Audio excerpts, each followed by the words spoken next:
रामायण के युद्ध के दौरान जब बजरंग बली अपनी गदा चलाते हैं तो रावण का सैनिक कुछ ऐसा बोल देता है कि बजरंग बली अचानक रुक जाते हैं। ये देखकर पास में खड़े लक्ष्मण जी चिंतित हो गए। उन्हें लगा कि यदि हनुमान ने उस राक्षस को नहीं मारा तो वह उन पर वार कर देगा। लक्ष्मण जी तत्काल आगे बढ़े और उस राक्षस पर बाण चलाने लगे, लेकिन हनुमान जी झट से उसके सामने आ गए और बोले कि नहीं लक्ष्मण भैया, मैं इसको नहीं मरने दूंगा। यदि आप इस पर ब्रह्मास्त्र भी चलाएंगे तो भी मैं इसके सामने खड़ा होकर रक्षा करूंगा। अब आप मेरी चिंता छोड़कर यहाँ से चले जाइए और कोई दूसरे राक्षस को मारिए। लक्ष्मण जी का स्वभाव बहुत ही क्रोधी था। वे यह सुनकर और अधिक क्रोधित हो गए। जब शाम को विश्राम का समय हुआ तो प्रभु श्री राम एक शिला पर बैठे थे। तभी वहाँ लक्ष्मण जी आते हैं और पीछे पीछे हनुमान जी आते हैं। लक्ष्मण जी बोले, भैया मुझे ये हनुमान का स्वभाव समझ में ही नहीं आता। रणभूमि में रावण का एक साधारण सैनिक आ गया और इन्होंने स्वयं को उसके आगे झुका दिया और कहने लगे कि मैं स्वयं उसकी रक्षा करूंगा, यहाँ तक कि उसकी रक्षा के खातिर वह ब्रह्मास्त्र से भी टकरा जाएंगे। ये कैसी धुन है जो स्वयं दुश्मन का साथ दे रहा है।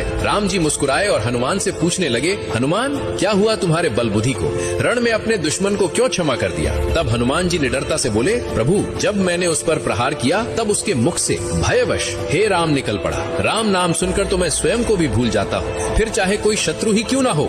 यदि वह आपके नाम का उच्चारण करे तो उसके सामने मेरा हृदय स्वयं नतमस्तक हो जाता है। भला मैं कैसे उसका वध करता जो भय के क्षण में भी नाम ले रहा था मेरे राघव का, मेरे प्रभु श्री राम का। ये सुनकर प्रभु श्री राम प्रसन्न होकर खड़े हो गए और हनुमान को अपने हृदय से लगा लिया और बोले, हनुमान थोड़े दिन पहले ही तुमने समुद्र को लांघकर अपनी शक्ति का परिचय दिया था, लेकिन आज तुमने फिर से एक बार सिद्ध कर दिया कि तुम्हारी भक्ति अद्भुत है। संसार में कोई तुम्हारी